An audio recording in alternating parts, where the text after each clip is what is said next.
E fala galera, beleza? Passando aqui para trazer mais um conteúdo de qualidade para vocês. O assunto da aula de hoje é sobre síndrome coronariana aguda e infarto agudo do miocárdio. A gente vai aprender o passo a passo do atendimento dessa patologia, nada mais nada menos do que o que mais mata no Brasil e no mundo, certo? E a ideia é justamente essa, trazer o passo a passo para a gente saber abordar e tratar esse paciente, certo? Bom, para contextualizar a aula, trazer de forma mais organizada, eu trouxe aqui para vocês os tópicos a serem abordados, certo? Então, assim, nós vamos abordar sobre a introdução, Vou trazer um pouco da fisiopatologia. A gente tem que primeiro saber diferenciar o que é um paciente assintomático, quais são os contextos de uma doença arterial coronariana, como diferenciar uma angina estável de uma angina instável, qual a diferença de uma angina instável para um infarto sem supra, qual a diferença de um infarto com supra para um infarto sem supra. São conceitos básicos que nós devemos ter enraizados para seguirmos adiante sem problemas, certo? Vamos aprender como dar o diagnóstico de uma síndrome coronariana aguda, quais são os critérios eletrocardiográficos, o manejo inicial, qual o passo a passo do manejo inicial, como, quando e por que estratificar o risco do paciente, como é feito o tratamento de reperfusão, como é feito o tratamento adjuvante, que consiste na antiagregação, anticoagulação e terapia anti-isquêmica, outras medicações que nós podemos utilizar que melhoram o desfecho do paciente, como é feito o tratamento de um infarto com supra e como é feito o tratamento de um infarto sem supra. E no geral, nós vamos fazer uma abordagem geral no final nós vamos fazer uma abordagem geral, uma revisão geral do protocolo de atendimento, certo? Bom, sobre doença arterial coronariana, nós devemos saber o seguinte: o que é um paciente assintomático, o que é uma angina estável, por que ocorre a angina estável, o que é uma síndrome coronariana aguda, quais são as representações de uma síndrome coronariana aguda, o que é uma angina estável, o que é um infarto com supra, um infarto sem supra, certo? E o que eu trago para vocês é o seguinte: a doença arterial coronariana, existem diversas formas de manifestação. O paciente pode ser assintomático pela vida inteira, ou a primeira forma de manifestação da doença pode ser a própria síndrome coronariana aguda. E agora eu vou explicar para vocês cada uma dessas manifestações. Para isso, nós devemos falar sobre a formação da placa do processo aterosclerótico, que é um processo que ocorre ao longo de décadas. Eu vou trazer aqui um conceito de forma bem rasa para vocês, certo? Então, a formação da placa de aterosclerose é uma formação que acontece ao longo de décadas. Mas basicamente, você tem ali o conteúdo de LDL, colesterol, células inflamatórias e outras células que ficam ali acumuladas, formando uma placa no espaço subendotelial da artéria, que nós estamos dando ênfase na artéria coronariana. Em que, se essa obstrução, essa placa de aterosclerose não gerar uma placa obstrutiva, que é uma placa que gira em torno de uma obstrução na coronária de 50% a 70%, se não for uma placa obstrutiva, esse paciente será sintomático pelo resto da vida. Será um paciente que em repouso estará tudo ok, e quando realiza atividade física, também sem nenhum sintoma, certo? E é importante a gente manejar esse paciente da forma adequada, com mudança de estilo de vida, medicações, estratificar o risco desse paciente, porque a doença coronariana ela pode ir por fases. O paciente assintomático pode ir para uma angina estável, ou ele pode ir direto para uma síndrome coronariana aguda. Por isso que é importante a gente manejar esse paciente já na fase assintomática. Angina estável. Angina estável é aquele paciente, eu falei da placa aterosclerótica. Na angina estável, essa placa passa a ser uma placa obstrutiva. Então, uma placa que gira em torno de 50% a 70%. Em uma placa obstrutiva, em repouso, o paciente está ok. Agora, o típico caso de angina estável é o quê? O paciente que em repouso está ok, mas com essa placa obstrutiva, que é de 50% a 70%, ao ocorrer situações que geram um aumento da demanda metabólica de oxigênio do miocárdio, o que acontece? gera um processo de isquemia, né? Porque em situações normais, sem obstrução, a coronária ela consegue aumentar o seu fluxo em até 4 vezes em situações em que ocorre aumento da demanda metabólica de O2 pelo miocárdio. Ela consegue aumentar o seu fluxo em até 4 vezes. Em situações que tem uma placa obstrutiva de 50 a 70% de obstrução, ela não consegue aumentar o seu fluxo e o que acontece? Gera isquemia. E o que é isquemia? Uma demanda de oxigênio grande e uma oferta reduzida.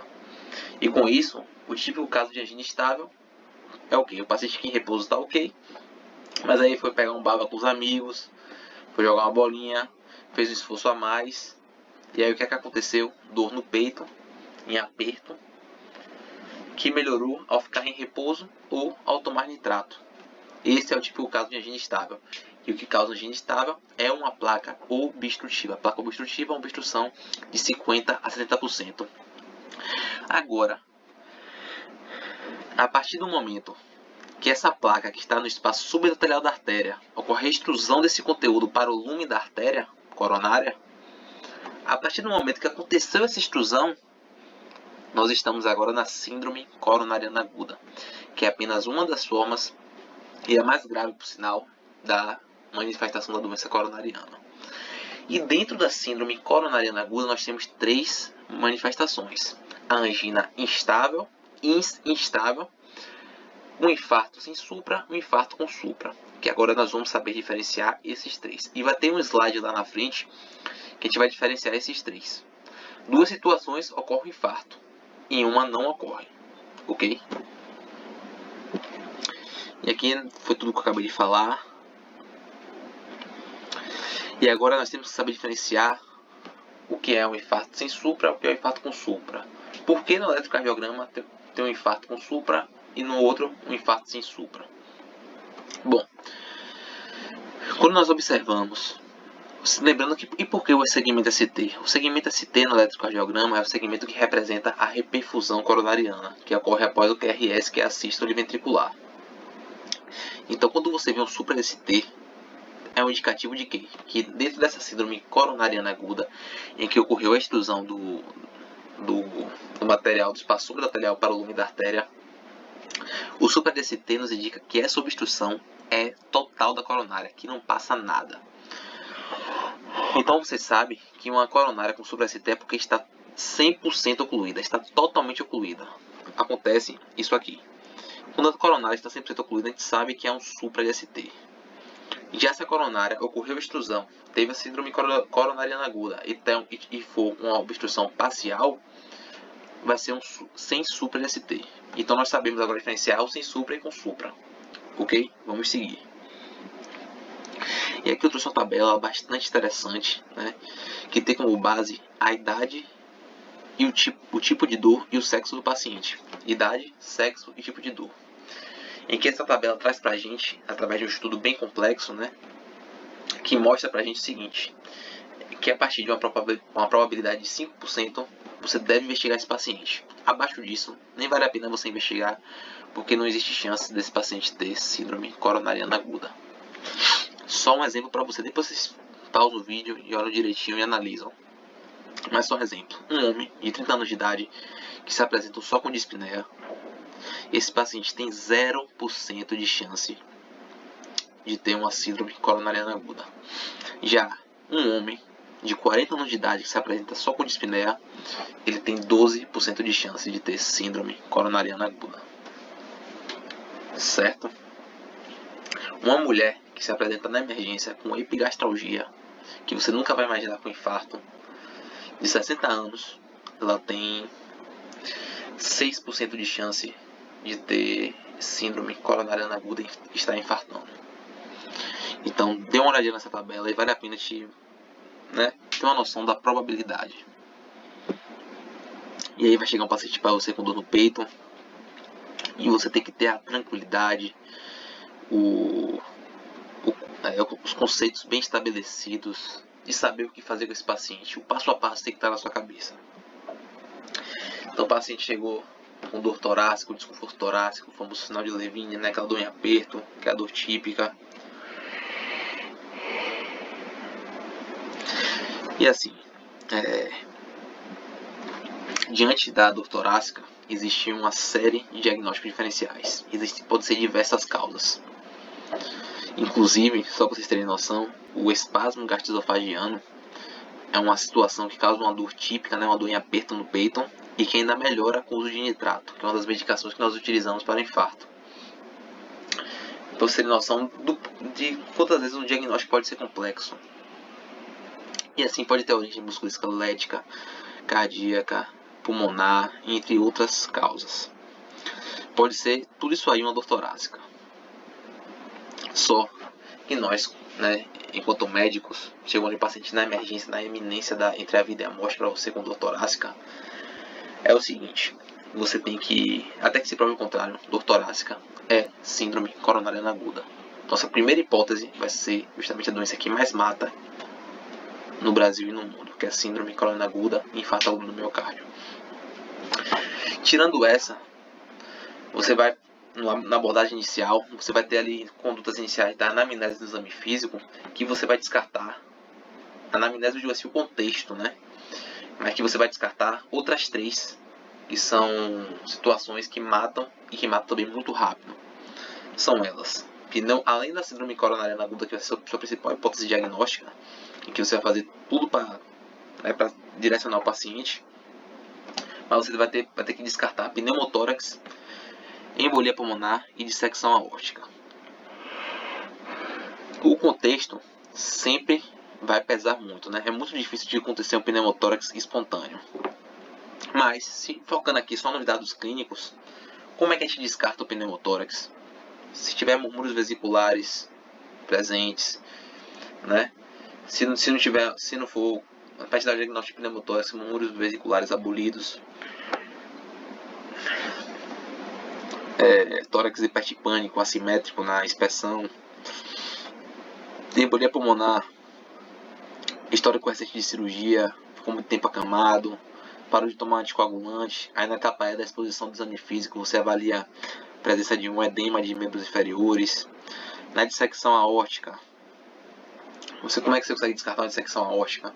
Não só pela história da dor, né, que é a dor lancinante, que geralmente irradia por dorso, mas também através da aferição da pressão arterial não invasiva de membros superiores, também da palpação dos pulsos radiais, para ver se a presença de assimetria.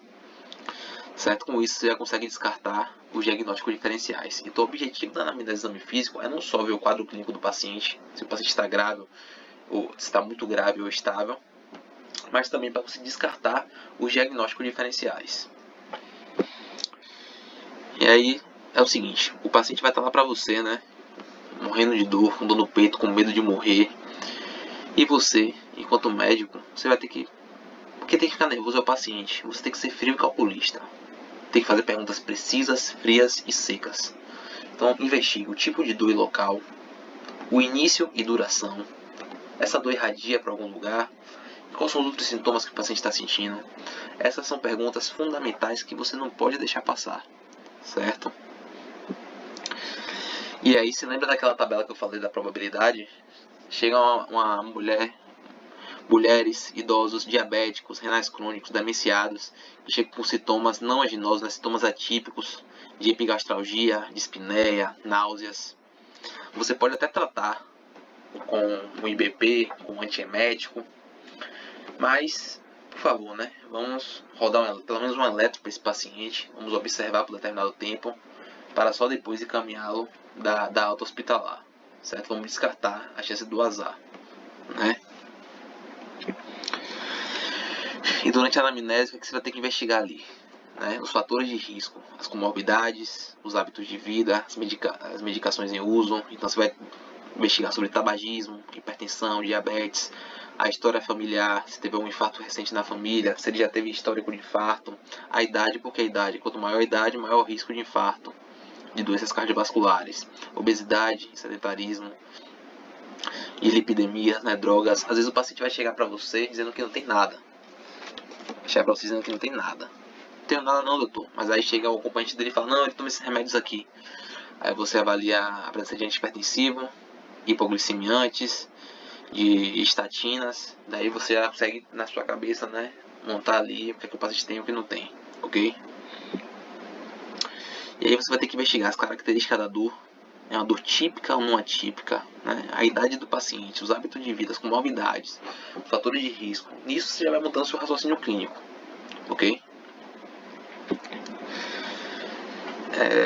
E agora chegou naquele slide que eu acho que é de extrema importância para a gente seguir em frente. Então, dentro da síndrome coronariana aguda, que é a manifestação mais grave da doença arterial coronariana, nós temos 3 manifestações: a angina instável, um infarto sem supra-ST e um infarto com supra-ST. Agora você tem que saber diferenciar a angina instável de um infarto sem supra. A angina instável, ela não ocorre, se dá, tanto a angina instável como infarto sem supra, se dá por uma obstrução parcial da artéria coronária. Lembrando que a obstrução total é o supra-ST. É indicado no eletrocardiograma pelo supra-ST. A angina instável, ela não tem infarto, não tem necrose miocárdica, então não vai ter elevação do marcador de necrose miocárdica, não vai ter elevação da troponina e também não vai ter supra-ST, ok? Mas é importante a gente tratar porque a angina instável pode evoluir para um infarto sem supra ou um infarto com supra, ok? Já um infarto sem supra, como o nome já diz, está tendo infarto, está tendo morte de miócito, então vai ter elevação da troponina, ok? Mas também não vai ter o supra-ST. Então, a diferença entre a angina instável e de um infarto sem supra-ST se dá pela dosagem de troponina. Mas a troponina, você dosa ela 1, 2, 3 vezes para depois você confirmar e pegar o aumento dela. Porque a troponina ela costuma aumentar a partir de 2 horas do início da dor, a partir de 2 horas do início do infarto. Então, logo no começo, você não vai saber diferenciar se é uma angina instável ou um infarto sem supra. Mas, não importa. Você vai tratar o paciente, ok? E um infarto com supra, como o nome já diz, está tendo infarto, morte de miócito. Então vai ter a elevação da troponina e como a artéria está toda ocluída, vai sair no eletro um supra de ST, que é o quadro mais grave, indicativo que esse paciente precisa de uma reperfusão imediata, de uma angioplastia imediata, intervenção percutânea coronariana primária. Aqui, né, são os subtipos de infarto. Eu acabei de falar sobre os infarto com supra, infarto sem supra, só que também existem os subtipos que estão relacionados à causa do infarto. Eu falei aqui os infartos relacionados à doença arterial coronariana, só que existem outras causas de infarto, ok? E aí, esse tipo 1 foi o que eu acabei de falar, que são os infartos relacionados à instabilidade de placa. Também tem o infarto tipo 2, que está relacionado ao desbalanço entre a oferta e o consumo de oxigênio. Então, às vezes, nem tem a obstrução coronariana. Alguma situação, né, que gerou no paciente, que gerou o desbalanço. A demanda ficou muito maior do que a oferta, o paciente acabou infartando. Então, quais são essas situações? Hipertensão, uma crise hipertensiva absurda, hipotensão, né, sinais de choque, arritmias malignas, hipóxia secundária a infecções, vasoespasmo coronariano, e isso pode também gerar um infarto no paciente, ok? O tipo 3 é relacionado à morte súbita, e o paciente que tem morte súbita, né, que está tudo bem, do nada cai no chão e tem um infarto, esse paciente geralmente ele para em ritmos. Que ritmo de parada? Os chocáveis ou não chocáveis? Esses pacientes de morte súbita geralmente param nos ritmos chocáveis, certo? E que a intervenção que vai salvar esse paciente é a desfibrilação precoce, ok? Um infarto tipo 4A e 4B é o infarto relacionado à angioplastia, e o tipo 5 relacionado à cirurgia, ok? Então, tipo 4 e tipo 5 estão mais relacionados a procedimentos médicos, ok? Então aqui, né, aquela imagem para recapitular o que já foi dito, tem a coronária normal, uma obstrução total da coronária vai ser refletida no elétrico como um infarto com supra DST.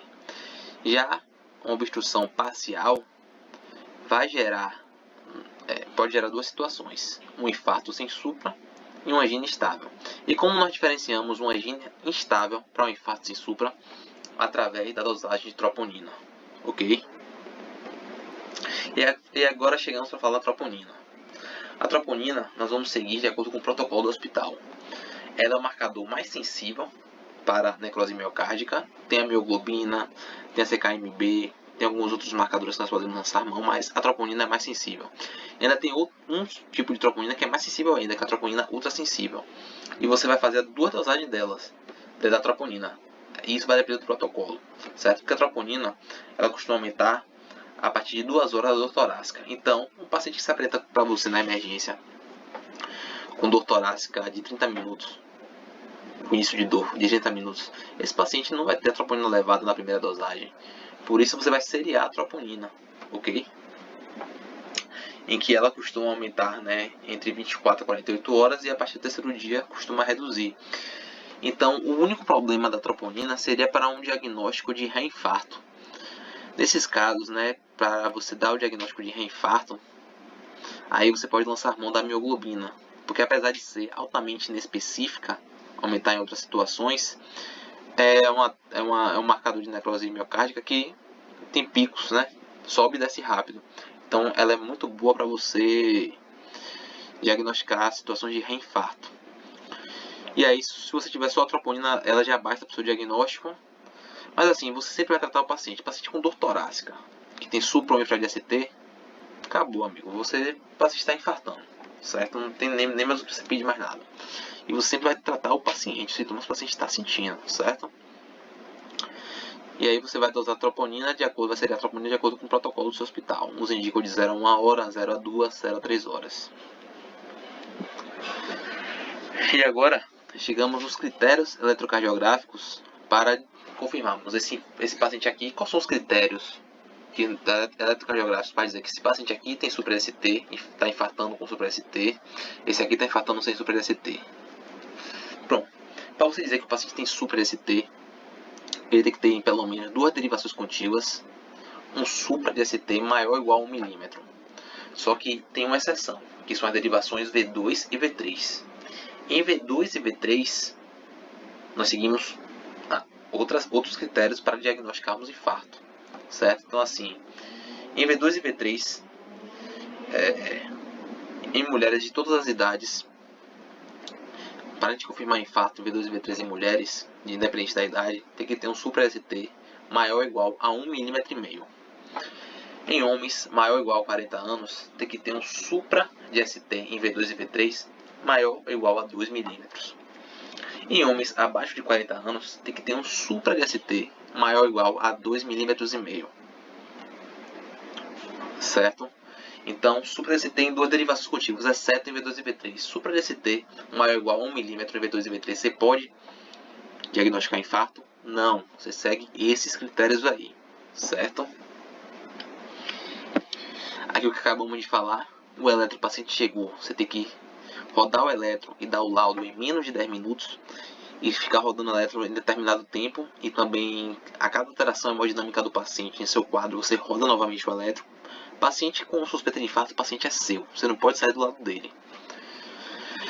Então, o diagnóstico é feito, né? O critério para o diagnóstico é feito com 2 derivações contíguas, exceto em V2 e V3, em mulheres maior ou igual a 1 milímetro, em homens com idade superior ou igual a 40 anos tem que ser maior que 2 milímetros, maior ou igual a 2 milímetros, e em homens menores de 40 anos maior ou igual a 2,5 milímetros. Isso aqui é o supra de ST, certo? Só que também existem outros critérios eletrocardiográficos que são sugestivos de isquemia. Aqui nós temos o exemplo do infra de ST, que é maior ou igual a 0,5. Ok? Então, para você ter o diagnóstico, né, de um infarto sem supra de ST, basta você ter outras 2 alterações isquêmicas em 2 derivações contíguas, ou um infra de ST maior ou igual a 0,5 milímetros em 2 derivações contíguas, ou uma onda T invertida maior ou igual a 1 milímetro em 2 derivações contíguas, ok? E agora vamos recapitular o que acabei de falar, quais são os critérios eletrocardiográficos para darmos o diagnóstico de infarto sem supra-ST. Então, para você dizer que esse paciente que está ali na sua frente tem um infarto sem supra, ele tem que ter um infra de ST maior ou igual a 0,5 milímetros em 2 derivações contíguas. Lembrando que derivações contíguas, que nós vamos ver já, é você olhar para o eletro, para 2 derivações e saber. Essas 2 derivações registram atividade elétrica de tal parede do coração. Eu vou dizer para vocês cada uma já e as artérias que irrigam também. Outra forma de dar o diagnóstico é a inversão de onda T maior ou igual a 1 milímetro em 2 derivações contíguas. Certo? Só que aí, além de V2 e V3, também tem outras exceções. Pacientes com marcapasso e com bloqueio de ramo esquerdo, nós utilizamos outros critérios para diagnosticar esse paciente com infarto, que são situações que geram um super-ST. Então, você tem que utilizar os critérios, que nós utilizamos os critérios de Sgarbossa, para dizer que esses pacientes com marcapasso com bloqueio de ramo esquerdo, eles estão infartando, certo? Bloqueio de ramo esquerdo vai se apresentar como? Você vai ver ali um QRS alargado, maior que 0,12 segundos, e QRS em V1 para baixo, Isso aqui falando de forma bem rasa. E nesses casos de marcapasso e bloqueio de ramo esquerdo, você lança a mão dos critérios de Sgarbossa. Então, são 3 critérios em que esse score de critérios de Sgarbossa é um score maior, um score que você tem um resultado maior ou igual a 3, te dá 90% de especificidade para o diagnóstico de infarto. Ok? Então, qual é o primeiro? A elevação, um super-ST maior que 1 milímetro em derivações com QRS positivo, te dá 5 pontos e você já confirma que o paciente que tem bloqueio de ramo esquerdo ou marcapasso tenha infarto, esteja infartando. Um infra-DST em V1 a V3 te dá 3 pontos e também você já confirma que esse paciente está infartando. E o terceiro, com 2 pontos, é um supra-DST maior que 5 milímetros em derivações com QRS negativo, te dá 2 pontos. E lembrando, o score maior ou igual a 3 te dá 90% de especificidade para o diagnóstico de infarto. Por mais que isso aqui seja mais para especialista, eu acho importante a gente também ter noção de situações que podem ocorrer, por isso que eu trouxe. Então, assim, o eletro nem sempre vai chegar bonitinho para você, Chegar o eletro lá, bum! Nem sempre vai chegar um super ST em 2 derivações, infra ST, onda T invertida, onda Q. Sempre o eletro pode ter alterações ao longo do tempo, por isso é importante você acompanhar o paciente, principalmente aquele que já não tem o diagnóstico, que em qualquer momento pode acontecer com aquele paciente ali, Então ali você está rodando o eletro nele. Então assim, quais são as situações que podem, o eletro pode passar por evolução. Então nos primeiros minutos, esse eletro pode apresentar apenas uma onda T hiperaguda. Após 30 minutos, ele pode passar por pode apresentar um supra de ST após 30 minutos. A partir de 6 horas do infarto, ele pode apresentar o surgimento da onda Q patológica. Com 24 horas, ele pode ter inversão de onda T. E com uma semana do infarto, ele pode ter uma onda Q patológica ainda maior e uma inversão de onda T ainda maior. Só para também trazer uma observação que o eletro nem sempre vai chegar bonitinho para você. Resta você seguir a conduta certinho, passo a passo, e acompanhar o paciente, e acompanhar também os exames, entre eles o eletro, ok?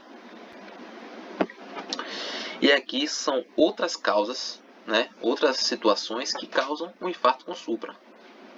Então, além do infarto agudo do miocárdio, a pericardite causa infarto com supra. A pericardite causa supra de ST, Então, eu falei situações que causam supra-ST, não infarto com supra. Então, assim, o infarto com agudo, ele causa supra-ST. A pericardite é outra situação que pode causar o supra-ST. Por isso que tem aqueles critérios para a gente diagnosticar que aquele paciente tem infarto ou não, entende? A repolarização precoce causa supra-ST. O bloqueio de ramo esquerdo causa o supra-ST. O aneurisma de ponta causa o supra-ST. A síndrome de Brugada causa o supra-ST. O ritmo de marca-passo também causa o super-ST. E o aumento da pressão intracraniana também causa o super-ST. Agora, relembrando aqui para vocês, qual a tríade da pressão da hipertensão intracraniana? Posso estar errado aqui, mas vamos lá. Eu acho que é hipertensão, bradicardia e alteração do padrão respiratório. Em que a alteração do padrão respiratório principal é bradipneia, mas pode ser outra alteração, ok? Mas a principal é bradipneia. Então, essas são situações que podem causar o super-ST. E agora chegamos numa das partes mais importantes da aula, Em que, se você não aprender aqui, eu peço que vocês repitam essa parte, ou então procurem outro material, mas até vocês fixarem. Velho, é inadmissível, a partir de hoje, você olhar para um elétron e não saber identificar um supra, não saber a parede acometida e pelo menos não imaginar qual artéria está sendo acometida. Então assim, você tem que olhar para o eletro, independente do que você vem escolher para sua especialidade. Você tem que olhar para o eletro. Não, tem um supra DST aqui. Então eu sei que essas derivações correspondem a tal parede e que essa parede é irrigada por tal artéria. Então eu posso presumir que essa parede está infartada, está sofrendo infarto, e que muito provavelmente essa artéria está sendo obstruída. Vamos com calma agora e fixem e repitam até vocês aprenderem isso, certo? Podem ter algumas informações aqui que causem confusão na cabeça de vocês, mas só aceitem. Depois vocês tiram uma dúvida com alguém que entenda mais, né? Que tem uma base melhor em eletrocardiograma. Mas assim, só aceitem as informações, não briguem, certo? Não fiquem fosforilando, só aceitem. Então assim, o eletrodo V1, você vai partir agora, você vai fazer o seguinte: a cada 2 eletrodos, você vai pensar qual o posicionamento dele no tórax do paciente, no eletrocardiograma, qual parede eles registram atividade elétrica e qual artéria irriga essa região. Vamos lá. V1 e V2. V1 e V2 são derivações do eletrocardiograma que registram a atividade elétrica da parede septal, ok? Então é o seguinte: V1, onde é que você posiciona V1? Quarto espaço intercostal, linha paraesternal direita. V2, onde você posiciona V2? Quarto espaço intercostal, linha paraesternal esquerda. V1 e V2 registram a atividade elétrica de qual parede do coração? Septal. Ah, mas aí não é coração direito. Não briguem, não fosforilem. É parede septal e ponto final. Depois você procura entender por que é septal. Certo? V1 e V2, quarto espaço intercostal, direito e esquerdo, linha paraesternal direita e esquerda, registra a atividade da parede septal. E quem irriga a parede septal é a artéria descendente anterior, ramo da coronária esquerda. Ponto final. Então, os critérios para infarto de V1 e V2, você sabe que a parede septal está sendo infartada, está sofrendo infarto, injúria miocárdica, e você sabe que é a artéria descendente anterior que está sendo acometida, que está sendo obstruída. V3 e V4. Onde nós posicionamos V3 e V4? Primeiro, nós posicionamos através de V4. V4, quinto espaço intercostal, linha hemiclavicular, esquerda. E V3 a gente posiciona entre V2 e V4. V3 e V4 registram a atividade elétrica da parede anterior do ventrículo esquerdo. E quem irriga a parede anterior é a artéria descendente anterior. Ok? Vamos seguir. V5 e V6. V5, linha axilar anterior, quinto espaço intercostal. V6, linha axilar média, quinto espaço intercostal. V5 e V6 registram a atividade elétrica da parede lateral anterior, certo? E quem irriga a parede lateral anterior? Descendente anterior, ramo da artéria coronária esquerda. Ah, descendente anterior irriga tudo? Não, mas a maioria. E aí você já é uma ajuda já para você decorar, certo? Então, de V1 a V6, da parede septal anterior e lateral baixa, quem irriga é a parede, ou quem irriga é a artéria descendente anterior, a famosa DA, ramo da coronária esquerda. Ok? Então, um infarto nessas 3 áreas é um indicativo que alguma parte da DA está sendo obstruída, está sofrendo um processo de isquemia. Ok? D1 e AVL registram a atividade elétrica da parede lateral alta. E quem irriga a parede lateral alta é a artéria circunflexa. A artéria circunflexa, ramo da coronária esquerda.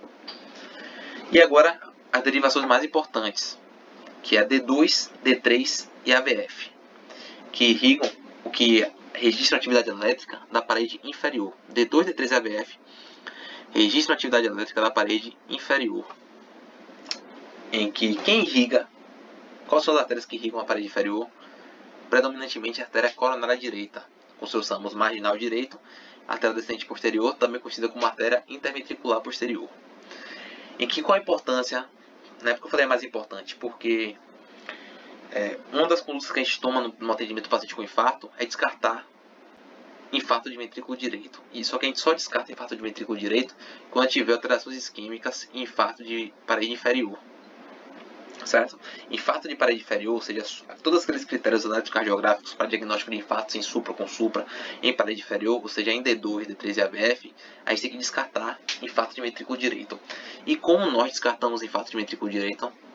Através de uma forma, rodando as derivações direitas, rodando o eletrocardiograma do lado direito, ok? Nós vamos ver depois também.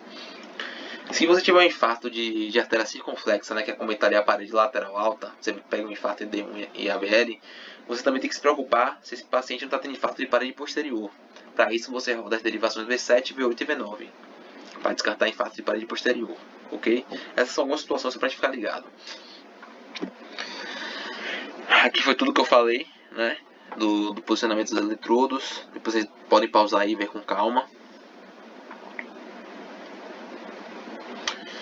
São as derivações direitas, as derivações posteriores, certo? E agora vamos falar um pouco sobre a anatomia coronariana. E eu vou repetir novamente tudo que eu falei ali. E quando terminar tudo, pausa o vídeo. Se não conseguiu aprender aqui, pegue outro material, pegue outra videoaula, mas aprendam a vocês olharem para a derivação, saber qual parede corresponde e qual artéria está irrigando. Certo? Isso aí tem que saber. Então vamos lá. Os primeiros ramos, né, da artéria aorta são as artérias coronárias, né, que são as artérias que irrigam o miocárdio do coração. Recapitulando aqui em cima, né, do arco da aorta, né, quais são os ramos do arco da aorta? Tronco braquicefálico, artéria carótida comum esquerda e artéria subclave esquerda, né, que depois dão origem às outras artérias também. Então, a artéria coronária direita, né, ela dá origem ao tronco. Vamos começar pela coronária direita. Ela dá origem ao tronco da artéria coronária direita e aí vai se ramificando, né? Vai gerando ramos. Então esse ramo aqui, que vai para o nódulo sinusal, o primeiro ramo aqui que vai para cima, o nódulo sinusal, é o ramo do nódulo sinusal. Então obstrução nesse ramo pode causar o que no paciente? O paciente pode se apresentar com uma bradicardia sinusal, né? Outro ramo que é importante, sem ser esse que está logo abaixo da... Tem um para cima, que é o ramo nódulo sinusal, e tem um ramo que é para baixo. O segundo, que é esse aqui, ele é o ramo marginal direito, certo? E o outro é a artéria interventricular posterior, também chamada de artéria descendente posterior. E o ramo marginal direito, a artéria marginal direita e a artéria interventricular posterior, também conhecida como artéria descendente posterior, são os ramos da artéria carótida direita que irrigam a parede inferior. E eu falei para vocês que as derivações que registram a atividade elétrica da parede inferior são D2, D3 e AVF. Então, infarto, critérios eletrocardiográficos de infarto em D2, D3 e AVF indicam para a gente o quê? Está tendo infarto de parede inferior e que, muito provavelmente, as artérias acometidas são marginal direita e artéria descendente posterior, que são ramos da artéria coronária direita. Que as artérias coronárias direitas são os primeiros ramos da aorta, ok? E a artéria coronária esquerda, né, vamos para a coronária esquerda agora, ela gera o tronco da artéria coronária esquerda, gera a famosa artéria descendente, né, anterior, ADA, tem ramos também na artéria diagonal, artéria marginal esquerda, e também dá origem à artéria circunflexa. A artéria descendente anterior, ADA, né, para os íntimos, a artéria descendente anterior, ela irriga a parede septal, a parede anterior e a parede lateral baixa. Parede septal. Quais são as derivações que registram a atividade elétrica da parede septal? V1 e V2. Ok? Quais são as derivações que registram a atividade elétrica da parede anterior? V3 e V4. E quais são as duas derivações que irrigam que registram a atividade elétrica da parede lateral baixa? V5 e V6. Ok? E qual é a artéria que irriga a região septal, anterior e lateral baixa? A artéria descendente anterior, que é ramo da coronária esquerda. Acabou. E a parede lateral alta, que tem um registro de atividade elétrica feita por D1 e AVL, é irrigada pela artéria circunflexa. Então, um infarto em D1 e AVL, a gente presume que tem obstrução na artéria circunflexa, e um infarto em D1 e AVL de parede lateral, a gente tem que descartar infarto de parede posterior. E a gente pede V7, V8 e V9. Ok? E um infarto né, uma obstrução na região, na artéria proximal, vai gerar o famoso infarto de parede extensa, certo? Por isso a gente fica atento, né, aos detalhes. E aí tudo que eu falei, né, a coronária direita da origem ao ramo para o nódulo sinusal, a marginal direita descendente posterior, a coronária esquerda da origem à descendente anterior, diagonal, marginal esquerda circunflexa, ADA. Agora vocês pensam, né? Perdão. A coronária direita, você pega o ramo marginal direito e descendente posterior. Elas irrigam que parede do coração? Me digam aí, pause o vídeo e anote. Coronária esquerda, a descendente anterior irriga quais paredes do coração e quais derivações dessas paredes? A marginal direita, a descendente posterior, irriga qual parede do coração e quais derivações registram a atividade elétrica dessa parede?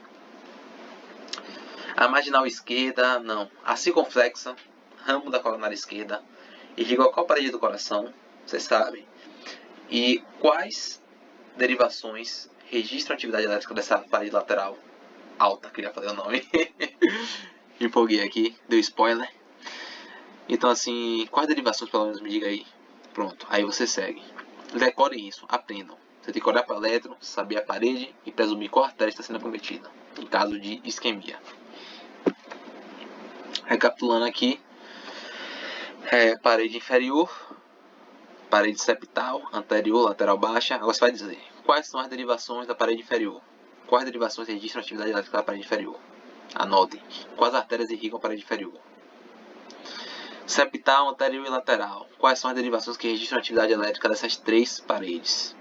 Quais são as derivações que registram a atividade elétrica da parede lateral alta? E quais são as artérias que irrigam cada parede do coração, cada região? Ok? Faça esse exercício aí agora. Parede inferior, parede septal, anterior e lateral baixa. E aí, né, tem até um caso engraçado. Eu tava rodando em emergência, né? Tava indo bem, né? Atendendo bem, passando segurança, né? Lá nos bonecos de simulação. E aí tudo dando tudo certo, tudo lindo. Até que chegou a parte dos exames. Aí o médico chegou pra mim, né, doutor? E aí, Luan? E aí, doutor? Se referindo pra mim, né? Você vai pedir qual exame agora? É o exame que vem na sua cabeça, né? É o eletrocardiograma. Aí eu falei, vou pedir um eletro. Aí ele, muito bem, parabéns, conduta adequada. Aí eu achei que, né, tava pra acabar já, né, que ia ser liberada. Aí ele, doutor, o eletro tá aí, ó, na sua frente. Aí eu botou lá na televisãozinha que tem lá, né, e buf, jogou o eletro do paciente. Quando eu vi aquilo na minha frente, eu falei, meu Deus do céu, velho. Pra onde é que eu vou agora? Eu não sabia nem pra onde ia.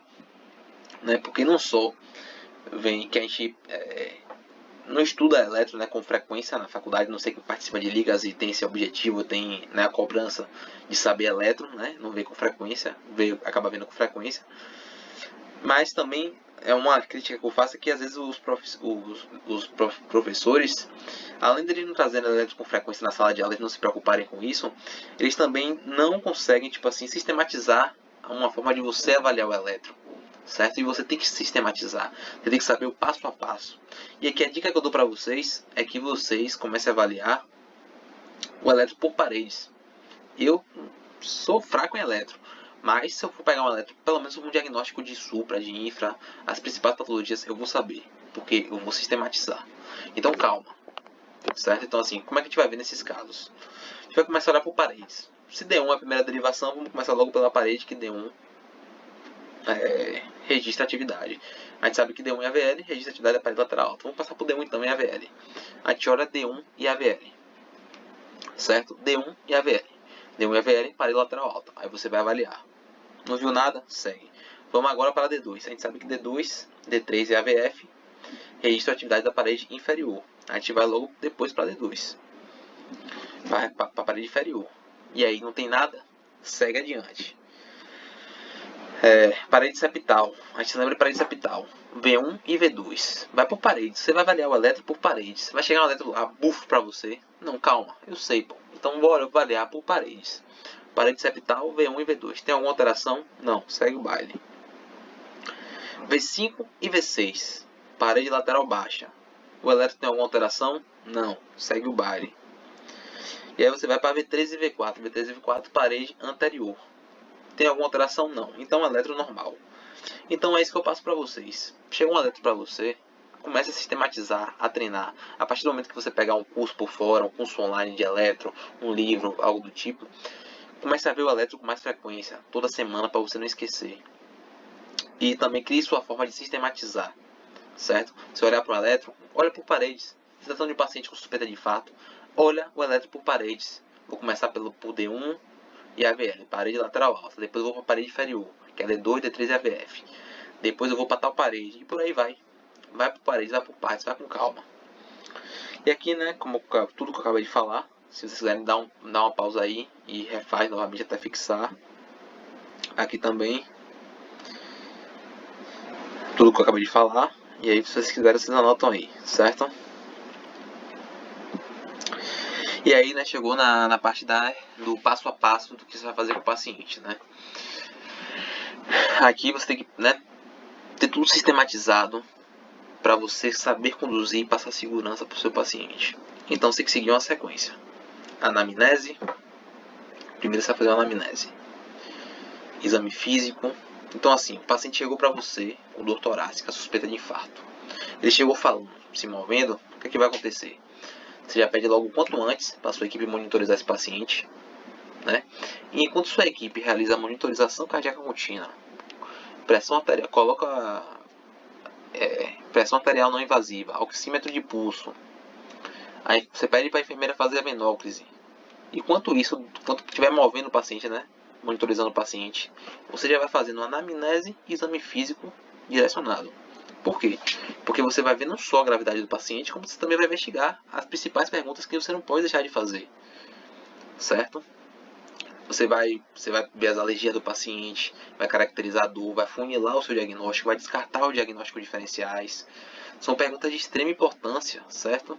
Que você precisa fazer, que você não pode deixar de fazer com o seu paciente ali. Então, enquanto estou monitorizando o seu paciente, você já vai fazendo uma anamnese e exame físico extremamente direcionado.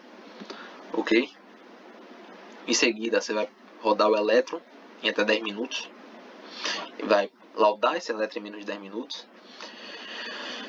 E vai pedir a primeira dose de troponina. Fez a venóclise, pede logo a troponina, em que você vai seriar ela de acordo com o protocolo do seu hospital. Se não houver contraindicações, já começa logo com aspirina. Dose de ataque, 300mg. E aí você vai ver as indicações e contraindicações para outras medicações, entre elas o nitrato. Ok? Que nós vamos ver cada medicação lá na frente. Porque assim, a gente tem que saber não só as medicações da sequência, mas também nós temos que saber quando utilizar e quando a gente não pode utilizar. A gente tem que saber de todas as contraindicações. Por isso que não é só fácil você decorar uma lista de medicações e a prescrição e administrando. Você tem que saber as contraindicações. As contraindicações são bem presente, bem comum as contraindicações. Por isso nós devemos saber cada detalhe agora, né, fixar bem. Então, na anamnese, sempre passando segurança, né? Treinar, enquanto eu sou afobado, eu sou nervoso e tudo, mas tem que passar segurança para o paciente. A gente tem que treinar em sermos médicos seguros. Então, assim, com perguntas precisas e secas. Temos que caracterizar dor, tipo de dor, irradiação, fatores desencadeantes, sintomas associados, os fatores de risco, né? Comorbidades, medicamentos em uso. E muito importante, não podemos deixar de perguntar sobre alergia. Não podemos deixar passar uma pergunta como essa. Tem que perguntar. Então assim, tem que perguntar sobre alergia medicamentosa. Como é que você vai administrar aspirina se o paciente tem hipersensibilidade à aspirina? Você só vai estar piorando o quadro, né? Daqui que você recupere o paciente de uma reação anafilática. E aí se você já não tem chance de matar o paciente, entende? Então muito importante perguntar sobre alergia. Exame físico. Então assim, você vai fazer o famoso ABCDE, né? Não é que você vai botar trauma em todo paciente grave, mas você vai sistematizar dessa forma. Então A, você vai avaliar a via aérea. B, a respiração, o famoso mnemônico IPAP.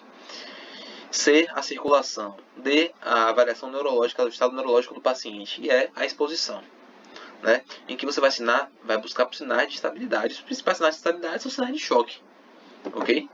Você vai ficar perdendo tempo, né, escutando se tem algum sopro aqui, não sei o que, sendo que tem que ser um atendimento, né, direcionado.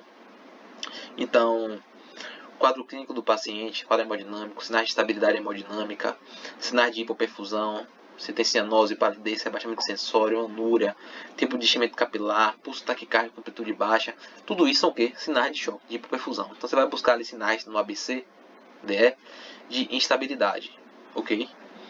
Porque vai te indicar a gravidade do paciente, certo? E assim, paciente é seu, você não pode ser do lado dele não, viu? E aí vem, anamnese, exame físico, qual é o principal objetivo? Descartar diagnóstico diferencial. Ver sinais de estabilidade, complicações mecânicas, identificar complicações mecânicas, sinais de insuficiência cardíaca e também sinais de secção aguda de aorta. Como a gente descarta de secção aguda de aorta? Caracterizando a dor, né, que é um pouco diferente, costuma irradiar por dorso, aferição da pressão arterial de membros superiores e palpação de pulsos arteriais, ok? Pulso radial. A gente já avalia a simetria. Indicativo, aí você já pode até mudar sua conduta, certo? Mas aí sempre também tem o contexto por trás, que ele hipertenso de longa data, né? Então assim, enfim, mas você tem que descartar os diagnósticos diferenciais. Então, na monitorização, né, famoso mover o paciente, né? Monitorização, oxigênio, venóclise e exames. Então, você já pediu para a sua equipe, então a sua equipe vai realizar monitorização cardíaca contínua, né, cardioscopia, oxímetro de pulso e pressão arterial não invasiva. Oxigênio, a gente vai ver oxigênio só se necessário, nós vamos ver os efeitos da hiperóxia e por que nós não botamos uma oferta um pouco maior de oxigênio para esse paciente, certo? Venóclise, acesso venoso periférico, e já vamos pedir logo a primeira dose de troponina e exames. Dentro das opções de exames, qual nós vamos escolher? Pede logo, né, principal a troponina, mas nós vamos ver as outras opções e por que pedir. E aí, né, os efeitos da hiperóxia. Por quê? Porque não pode botar oxigênio no paciente? Porque a gente tolera níveis mais baixos, né? Então, assim, a hiperóxia, ela tem uns efeitos que só fazem piorar o prognóstico do paciente, certo? Então, a hiperóxia causa vasoconstrição sistêmica, vasoconstrição pulmonar, causa vasoconstrição coronariana. Como é que você vai fazer? Como é que você vai provocar vasoconstrição coronariana em um paciente que está com processo isquêmico, tem uma obstrução coronariana? Não dá, né? Piora o estresse adrenérgico e gera um aumento do estresse oxidativo. Então, assim, esses são os 5 efeitos da hiperóxia. Pode ter outros, mas esses são os principais. Mas esse só lembra de um. Hiperóxia causa vasoconstrição coronariana. Por isso nós toleramos uma SpO2 um pouco mais baixa. E só ofertamos oxigênio se a saturação estiver menor que 90 e toleramos níveis de 90, SpO2 de 90. Ok? E aí nós chegamos nos exames laboratoriais. Fez a venóclise, você tem a opção de colher os exames laboratoriais. Então aí você tem a opção de troponina, CK total, CKMB, mioglobina, hemograma, função renal, eletrólitos e coagulograma. Qual é o mais importante? Troponina. Você vai seriar conforme o protocolo do seu hospital. CK total, CKMB, mioglobina, tem troponina, não precisa solicitar, certo? É importante solicitar o hemograma, né? Ver se o paciente tem uma anemia que piora o prognóstico, alguma infecção também. Função renal é muito importante também para a escolha de algumas medicações. Pacientes com problemas renais são pacientes que tendem a sangrar mais. Lembrando que nós vamos utilizar drogas que sangram, mas só utilizamos isso porque o risco de isquemia matar é maior do que do risco de sangramento matar o paciente. Então a função renal é essencial a gente acompanhar. Eletrólitos também, porque os eletrólitos, os distúrbios eletrolíticos causam o que? Principalmente arritmias. E um paciente que já está grave, desenvolveu arritmia, a gente não quer isso, né? Então a gente vai colher os eletrólitos do paciente para fazer manejos para evitar que ele desenvolva arritmia, certo? E também o coagulograma. Você vai utilizar drogas que sangram, né? Você tem que acompanhar também o coagulograma, né? Lembrando que a gente tem que avaliar o risco, né, de sangramento não ser maior do que o risco de isquemia matar, né? Tem que ter esse manejo. E com isso nós temos como base o coagulograma, ok? E aí você vai rodar o eletro, né, repetindo em até 10 minutos, rodar a primeira dose de troponina. Essa é a sequência. Na anamnese, exame físico, pede o paciente já pede logo para monitorizar de forma simultânea. Roda o eletro, troponina e aí entramos nas medicações. AS. Dose de ataque 300mg, se não houver contraindicações. Uso precoce reduz a mortalidade em até 23%. 3mg. E eu faço a pergunta para vocês: se o paciente estiver utilizando 100mg, a gente faz o quê? a gente apenas complementa, a gente não deixa de dar a dose de ataque, a gente apenas complementa. Se o paciente já vem tomando 100 mg ao dia, que você detectou na anamnese, você só utiliza 200 igual a dose de ataque. Lembrando que tem que pedir para o paciente mastigar e engolir, certo? Mas a dose de ataque é de 300 mg, mastigar e engolir. Tem que mastigar e engolir. Não pode deixar de pedir para mastigar porque aumenta a absorção, certo? Nitrato. Existem 3 tipos de nitrato. Mononitrato de isosorbida sublingual, dinitrato de isosorbida sublingual e nitroglicerina. Agora nós devemos saber as contraindicações, e a principal é essa daqui. Uma medicação muito comum, e que você tem que perguntar para o paciente. Não pode deixar de perguntar, certo? Por quê? Quais são as contraindicações do uso de nitrato? Existem algumas, entre elas infarto de ventrículo direito. E quando é que você vai suspeitar que tem infarto de ventrículo direito? Quando você detecta infarto de parede inferior. E como é que você descarta infarto de ventrículo direito? Rodando as derivações eletrocardiográficas direitas, certo? E aí você descarta. Hipotensão, você não vai dar um vasodilatador para o paciente que está hipotenso. Por que a gente não dá um nitrato para o paciente que tem infarto de ventrículo direito? Se o ventrículo direito é dependente de pré-carga e ele já não consegue contrair, já está ineficaz do ponto de vista mecânico, como é que você vai diminuir o retorno venoso para esse paciente? O ventrículo direito não vai passar ainda menos sangue para frente, vai diminuir a pós-carga do ventrículo esquerdo, que vai chegar bem menos sangue, e vai ocorrer uma menor perfusão ainda coronariana. Você vai estar matando o seu paciente. Por que a gente não utiliza nitrato em conjunto com os inibidores da fosfodiesterase? Porque ambos vão causar uma vasodilatação sistêmica, um efeito cinético de vasodilatação sistêmica, que vai gerar um quadro de vasodilatação e hipotensão grave e refratário, que nem que você faça volume em drogas vasoconstritoras você vai conseguir reverter, certo? Então por isso que a gente não usa. E existem 3 formas de nitrato, mononitrato de isosorbida, dinitrato de isosorbida sublingual, ambos são sublinguais, e a nitroglicerina, que é intravenoso, certo? E a morfina, existem contraindicações, pessoas que não usam e tal, mas a gente só utiliza em casos de dor refratária. E é importante que o paciente não sinta dor, ok? E assim, o tratamento da dor do paciente com dor torácica por infarto, por uma síndrome coronariana aguda, é o nitrato. Porque o que está causando aquela dor é o processo isquêmico, você precisa abrir aquela artéria ali. Mas se a dor for refratária, você deve utilizar a morfina, Essa é a minha opinião. Eu concordo em utilizar a morfina, apesar de ainda não ser profissional, viu, galera? Mas assim, eu acho que você tem que tratar do paciente. Diga aí, o paciente está angustiado, ansioso, morrendo de dor, com medo de morrer. Você não vai tratar do paciente, não vai trazer um conforto maior para ele, Pelo amor de Deus, Então assim, aspirina. Aspirina, 300 mg dose de ataque, Para garantir logo. As contraindicações são alergia, que você vai perguntar na anamnese, e risco de dissecção. E os principais fármacos, para o desfecho positivo no tratamento da síndrome coronariana aguda. Nitrato. Nitrato é incrível para paciente. Sabe qual o paciente ideal para você utilizar nitrato?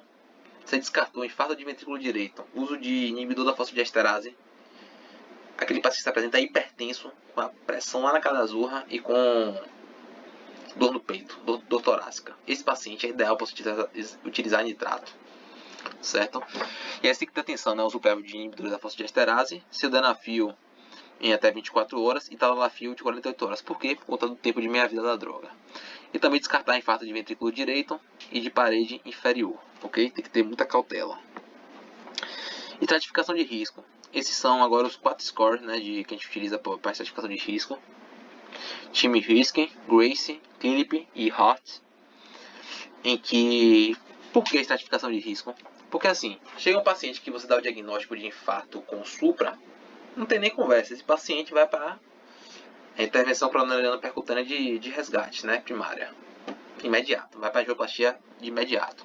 Mas o paciente sem supra, é necessário você estratificar esse paciente para saber a gravidade desse paciente. Porque se for um paciente sem supra e com quadro clínico grave, tiver sinais de gravidade, alto risco de morte, você precisa reperfundir aquela coronária também, entende? Lembrando que a gente trata o paciente e não os exames, certo?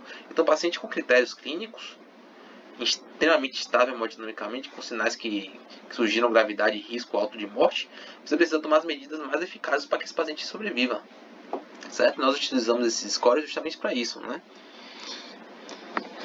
Então, o time RISC, ele tem como base a idade do paciente, as comorbidades, hipertensão, diabetes, angina, a pressão arterial sistólica, a frequência cardíaca, o próprio KILIP, né, que é um score prognóstico que a gente utiliza mais para detectar ali, né, o grau de congestão pulmonar, o peso, o supra-DST, ou presença de bloqueio de ramo esquerdo, e o tempo de reperfusão, certo?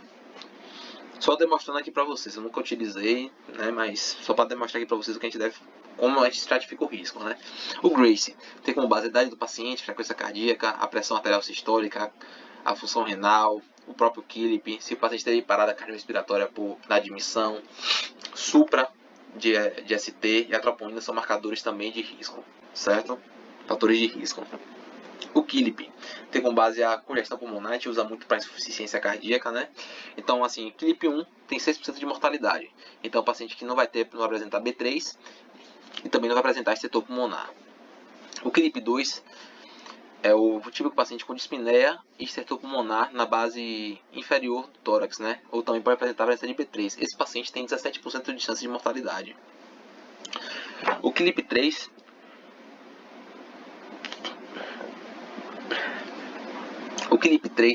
é o famoso edema agudo de pulmão, né? Estetores em todo o tórax, pulmão todo congestionado.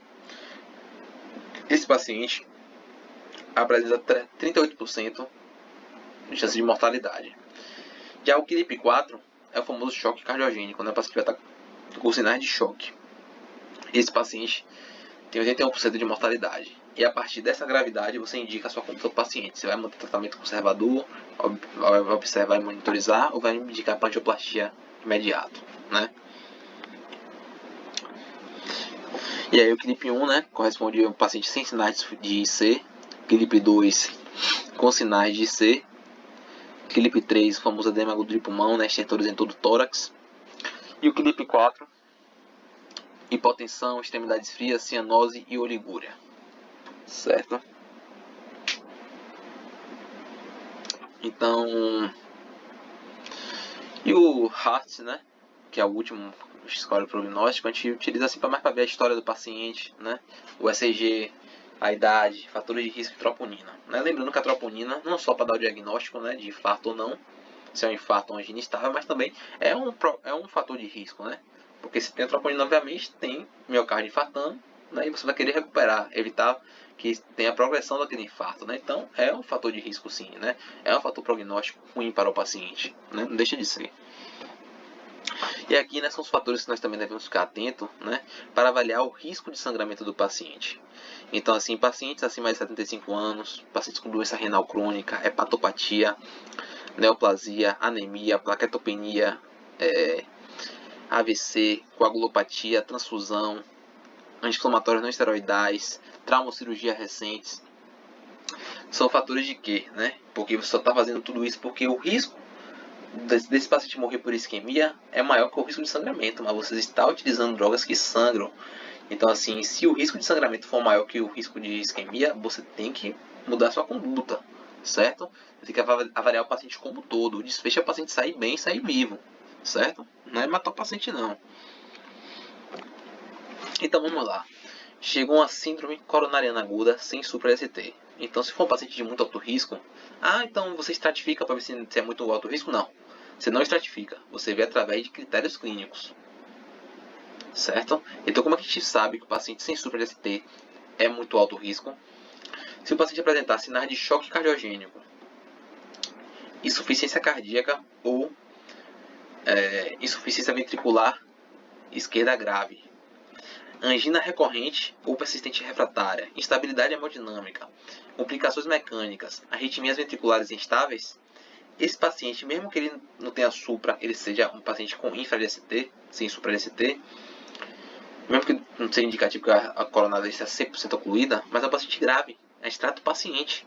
Então esse paciente vai para a angioplastia, angiografia coronariana imediata. De imediato você indica a angioplastia para esse paciente. Já se esse paciente não preencher esses critérios, né, Então, ele já não é muito alto risco. Daí, você vai estratificar com aqueles scores prognósticos. Grace, Time e Hart, certo? Você vai diagnosticar com esses scores e ver se o paciente é risco alto ou risco baixo ou intermediário. Se for risco alto, você vai indicar a angiografia coronariana precoce.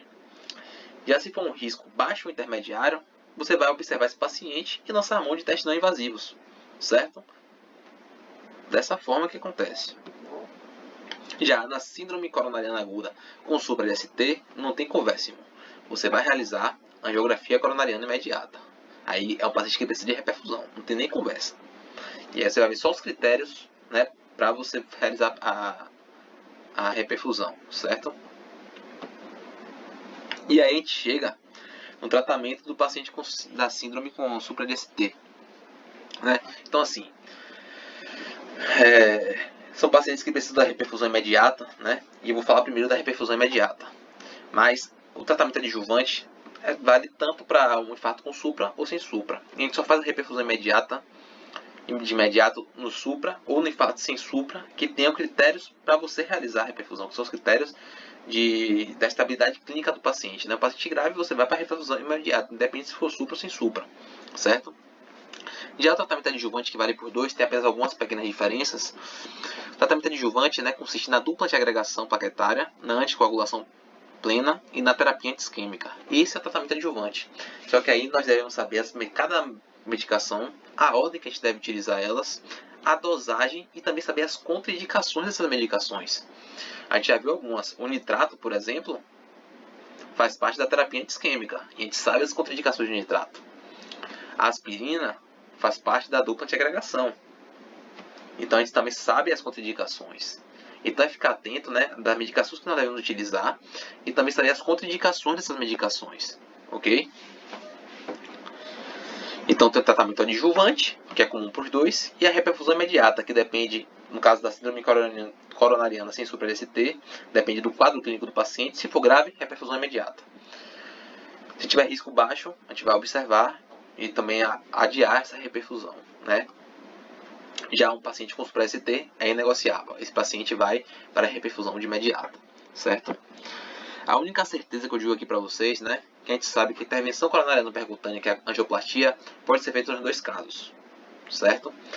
Mas a trombólise, que é a reperfusão química, reperfusão medicamentosa, anotem aí, não esqueçam, é importante isso. Ela é exclusiva. Só quem faz trombólise e reperfusão química são os pacientes com infarto com supra ST.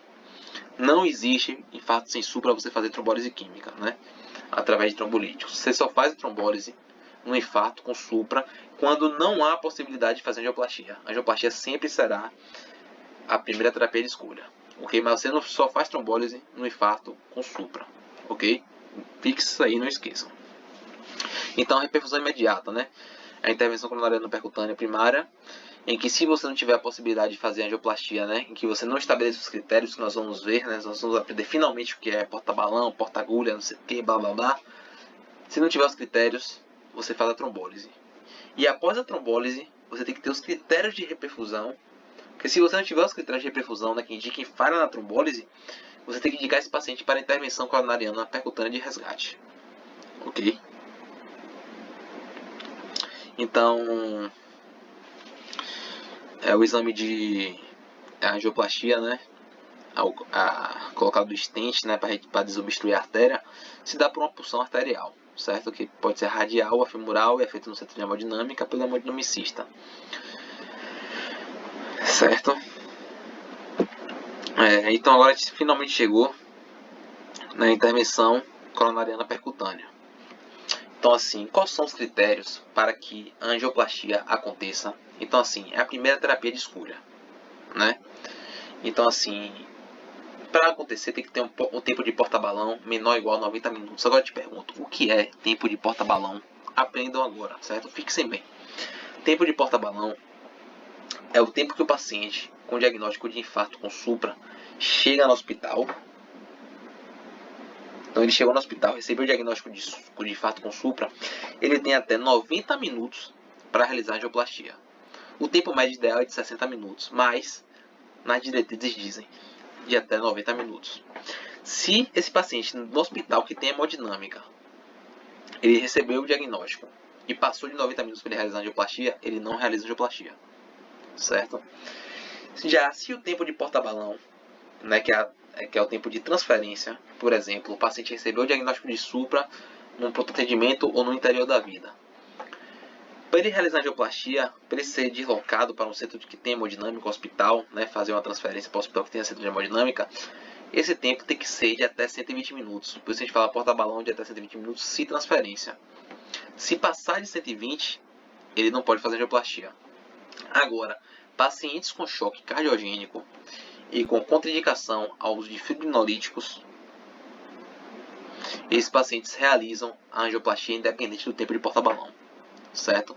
Mas os outros critérios tem que ter o porta-balão menor que 90 minutos e porta-balão até 120 minutos em caso de transferência, certo? Requer um centro de hemodinâmica e uma retaguarda de cirurgia cardíaca, ok? Você já sabe agora o que é porta-balão.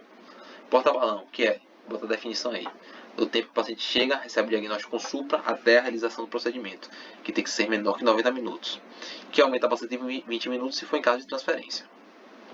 Já a trombólise, né, você tem os critérios também para você realizar a trombólise, né? Tem critérios para angioplastia e critérios para trombólise. Em que para você fazer a trombólise primeiro, é exclusiva do paciente com infarto com supra, certo? Em que na ausência de centro de hemodinâmica, né, o paciente chegou para você. Ou vamos supor que você está no hospital, você tem que já calcular isso, né? O paciente infartando, ele vai precisar de reperfusão. Se ele não puder fazer angioplastia, né, não tem hemodinamicista presente, está ocupado numa cirurgia. Ou então, o seu hospital, ele não tem centro de hemodinâmica. Então é o seguinte, se você não consegue garantir um porta-balão, se o porta-balão for maior que 90 minutos, né, não tiver condição de fazer no hospital, não tem centro de hemodinâmica, e o porta-balão de transferência for maior que 120 minutos, aí você tem que garantir o tempo de porta-agulha, né? Então, assim, nesses casos em que o tempo de porta-balão é maior que 90 e o porta-balão maior que 120 em caso de transferência, você não tem condição de fazer angioplastia no paciente, você garantir agora que esse paciente realiza a trombólise em até 30 minutos, certo? Então, porta-agulha, o paciente chegou, recebeu o diagnóstico de supra, ele tem até 30 minutos para fazer trombólise química, certo? E quais são as medicações que utiliza para fazer trombólise química? Alteplase, tenecteplase, reteplase e streptokinase. Em que a reteplase, ela não é muito comum, ela não tem aqui no Brasil, se eu não me engano. A streptokinase, bem menos comum também, né? Não tão menos comum como a reteplase, a mais comum são alteplase e tenecteplase, e que as diretrizes recomendam tenecteplase. Inclusive é até mais fácil a administração. O alteplase, né? Se você for escolher a droga o trombolítico na alteplase, você tem que dar uma dose de ataque, né, de 15 mg em bolos, que vai de 0,75 mg por quilo, né, máximo de 50 mg, ao longo de 30 minutos. Então, assim, eu acho que eu falei uma coisa errada aqui, deixa eu repetir. Você dá uma dose de ataque de 15 mg e o resto é por bomba de infusão, em que você faz a dose de ataque, né, em bolos direto na veia, 15 mg, e depois você faz por bomba de infusão por 1h30. Então, por meia hora, você faz 0,75 mg por quilo, em uma dose máxima de 50 mg, ao longo de 30 minutos. E depois você faz durante 1 hora, 0,5 mg por quilo, máximo de 35 mg durante os próximos 60 minutos. Então você faz o bolos. Então, quanto maior a dose, menos tempo de fusão, na bomba de fusão. E quanto menor a dose, mais tempo na bomba de fusão, para vocês decorarem. E tenecteplase, bolos únicos, durante 5 a 10 segundos, com base no peso corporal. Esses verem essa tabela se vocês quiserem decorar, certo? Então, assim, após a trombólise, você tem que ter os critérios que ocorreu a reperfusão coronariana, certo? Então, quais são esses critérios? É necessário pelo menos ter um desses critérios para você não encaminhar o paciente para a intervenção coronariana percutânea de resgate, certo? Então, assim, o paciente tem que ter melhora do quadro de dor, tem que ter estabilidade elétrica e hemodinâmica, e tem que ter a diminuição do supra-ST maior que 50%, em um tempo de 60 a 90 minutos após a trombólise, ok? Então, assim, e também nós também devemos saber as contraindicações para a realização da trombólise, certo? Então, são basicamente, né, sangramento intracraniano prévio, AVC isquêmico recente, né, no tempo inferior de 3 meses, malformação arteriovenosa, tumor intracraniano, né?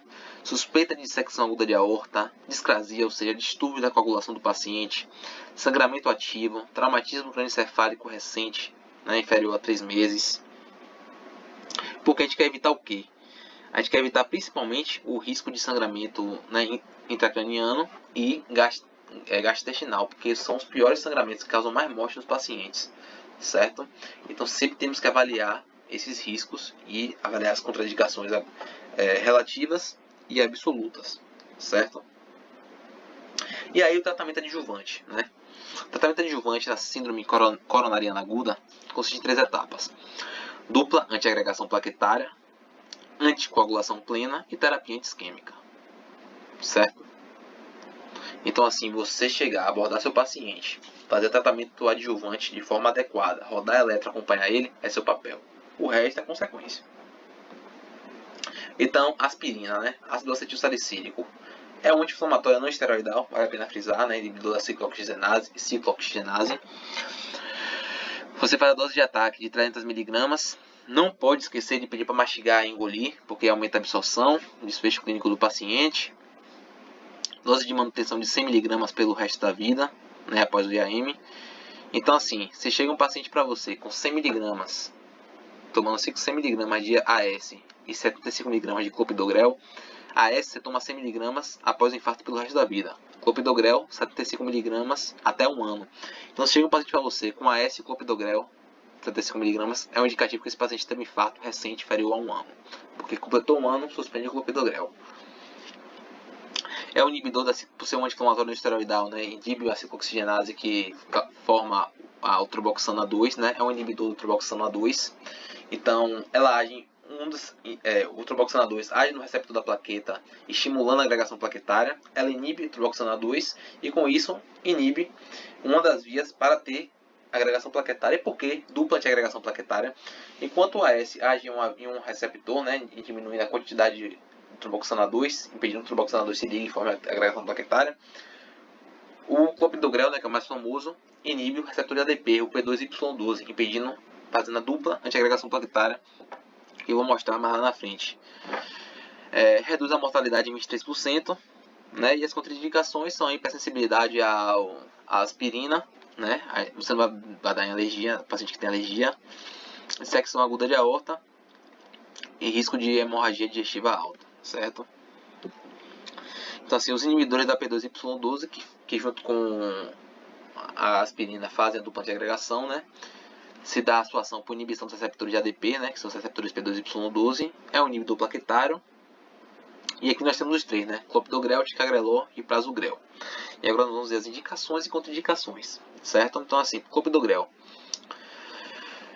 Nós utilizamos em caso de hemorragia digestiva alta. Ticagrelor, caso de hemorragia digestiva, quer dizer, contraindicações, certo? Clopidogrel, a gente contraindica clopidogrel em caso de hemorragia digestiva alta. Ticagrelor, em caso de hemorragia ativa, AVC hemorrágico e hepatopatia, além do uso simultâneo com inibidores da CYP3A4. Prasugrel, a gente indica prasugrel, a gente contraindica em casos de pacientes acima de 75 anos, peso inferior a 60 kg, histórico recente de AVC hemorrágico e transitório prévio, e também quando não conhecemos o estudo anatômico do paciente, certo? Por quê? Porque, assim, paciente nesses estados, né, quando você não conhece a anatomia do coronariano do paciente, é um paciente que também tem um risco alto de realizar, né, a cirurgia de revascularização, né, que é o tórax aberto. Então, essas medicações a gente evita o prasugrel, porque se a gente utilizar ela, a gente precisa de mais tempo para suspender, né, essa medicação, para diminuir o risco cirúrgico de sangramento. Então, por isso que nessas situações que a gente não conhece anatomia, né, e pacientes acima de 75 anos, que tem maior chance, né, de uma cirurgia também de sangramento, a gente opta por clopidogrel e ticagrelor. Então, prescrição dos inibidores da P2Y12. Você faz o clopidogrel, dose de ataque 300 mg, 4 comprimidos de 75 mg via oral. Se esse paciente for realizar angioplastia, você dobra a dose de ataque, vai para 600 mg, 8 comprimidos via oral. Se o paciente tiver idade superior a 75 anos, não faz a dose de ataque. Se não faz a dose de ataque, só faz 75 mg. E a dose de manutenção, 75 mg via oral, uma vez ao dia, né? Em que, se o paciente chegar para você com 100 mg de AS e 75 mg de clopidogrel, é um indicativo que ele teve um infarto no tempo inferior a 1 ano. Porque se passou de 1 ano, suspende o clopidogrel. E em caso de fibrinólise, né, reperfusão química, nós escolhemos o clopidogrel como antiagregante plaquetário, certo?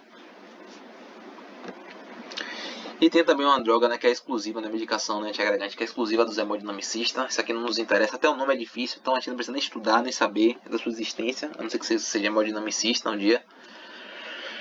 Então, assim, que são os inibidores da glicoproteína 2B3A. Não deve ser utilizado de rotina, uso apenas pelo hemodinamicista, né, guiado pelo aspecto angiográfico. A indicação é de alta carga trombótica, fluxo identificado após angioplastia e complicações trombóticas, né? Os nomes é o epitifimab. Opa, até o nome é difícil, vamos passar vergonha aqui agora, né? Passar vergonha. Epitifibatide, tirofiban e abiximab. Essas são as 3 medicações, né, que nós utilizamos Nós não, os hemodinamicistas, eu não, tô fora. Então aí, né, ticagrelor, dose de ataque. Nós falamos do clopidogrel. Ticagrelor e prasugrel são drogas mais efetivas, né, mas nós já vimos as contraindicações. Ticagrelor, dose de ataque 180 mg via oral. Dose de manutenção 90 mg via oral, 12 em 12 horas. Prasugrel 60 mg via oral. Dose de manutenção 10 mg via oral uma vez ao dia. E aqui é o que a gente acabou de falar, né? Não precisa nem repetir isso aqui. E aqui, né, como se dá um mecanismo de ação da dupla antiagregação plaquetária, né? E quanto tromboxano A2, né, se liga em um receptor, né? O ADP, o clopidogrel, o prasugrel e o ticagrelor, enquanto o AS inibe um receptor, o clopidogrel, o prasugrel e o ticagrelor inibe outro, que é o do P2Y12. E isso impede o quê? Que ocorra a agregação plaquetária, né? Por isso é uma dupla antiagregação plaquetária. Eles agem de 2 vias para ter sinergismo na função de não haver agregação plaquetária. Clopidogrel e ticagrelor, prasugrel são os inibidores do ADP, né, do receptor P2Y12.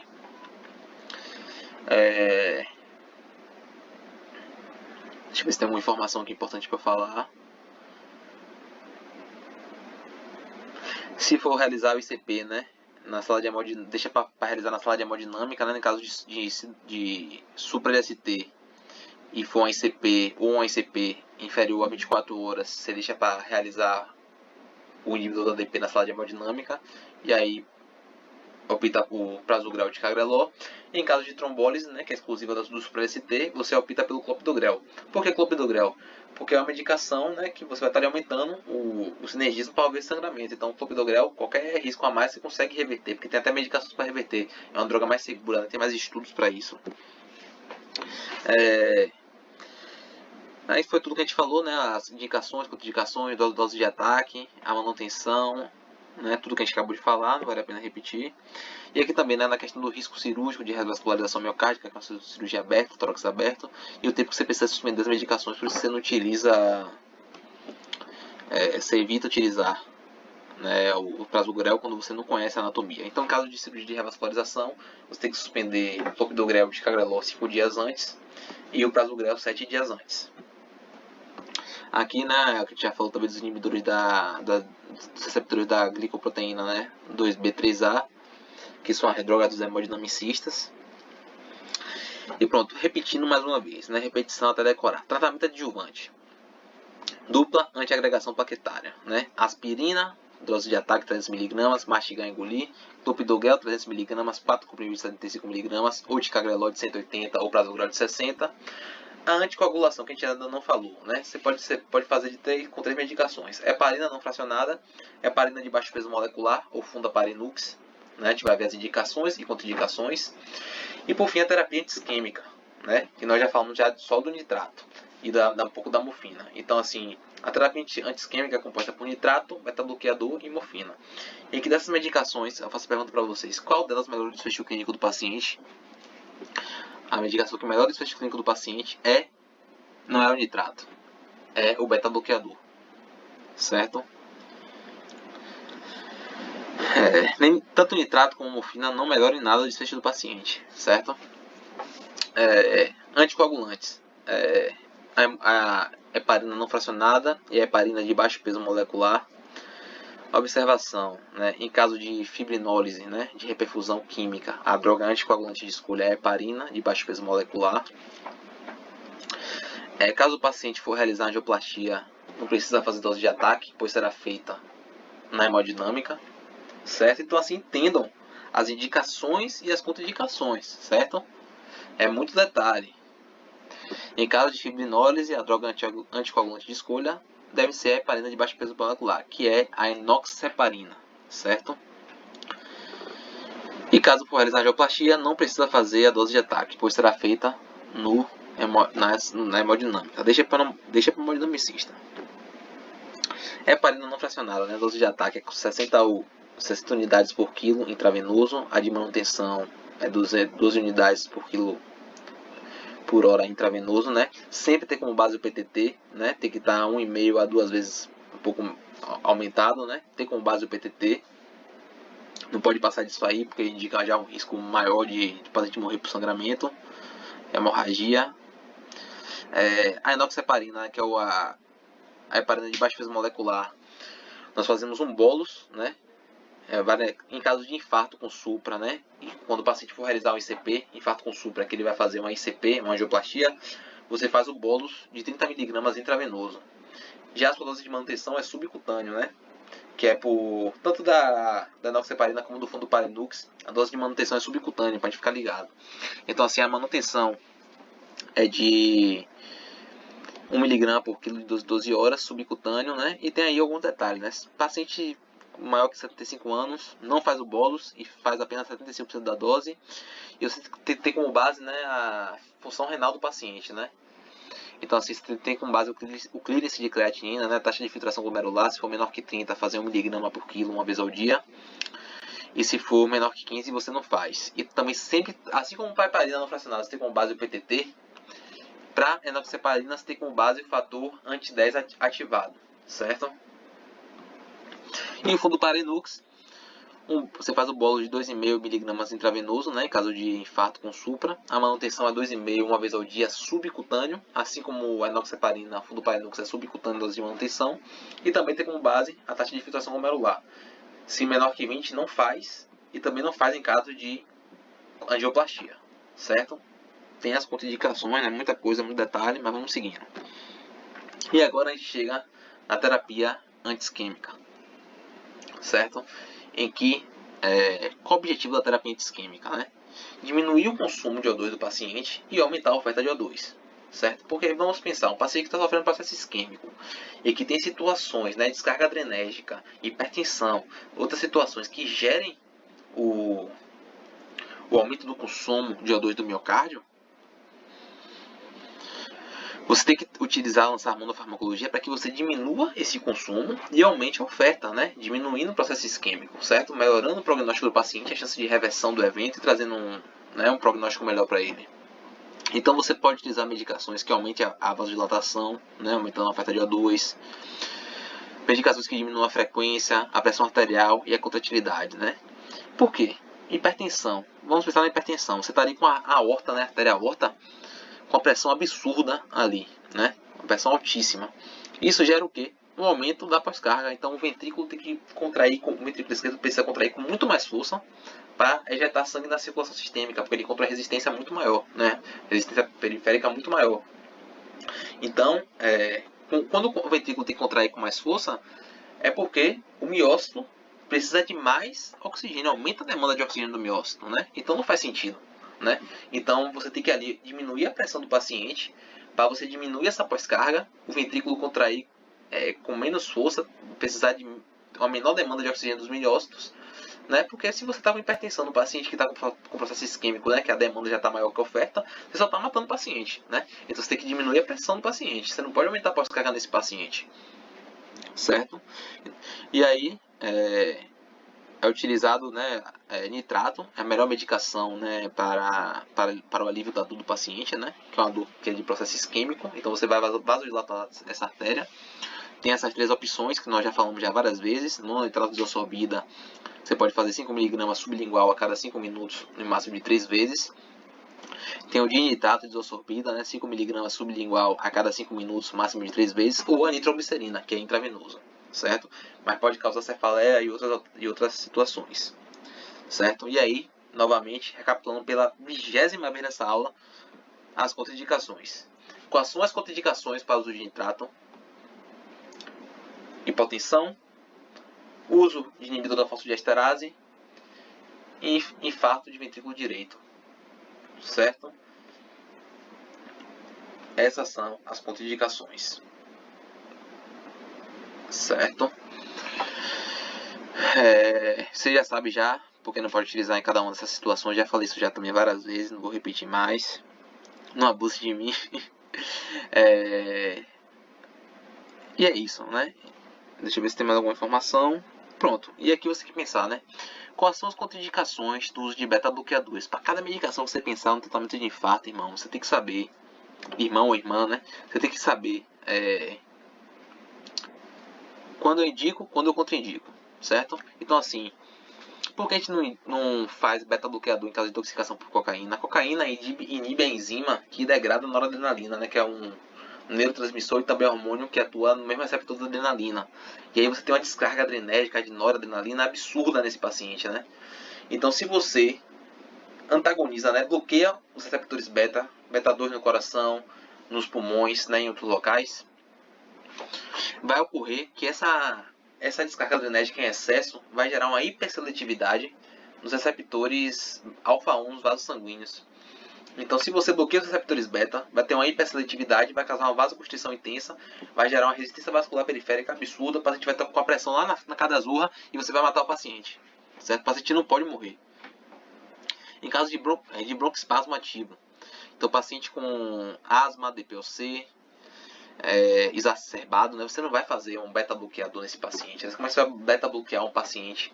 A não ser que você faça um beta-bloqueador seletivo, só que é muito raro aqui no Brasil você ter um beta-bloqueador seletivo, né? Eu acho que é até difícil acesso, né? Mas assim, pacientes com broncoespasmo ativo, como é que você vai beta-bloquear um paciente que precisa de broncodilatação, né? Você vai matar o paciente também. Hipotensão, você não vai fazer isso no paciente que está com hipotensão.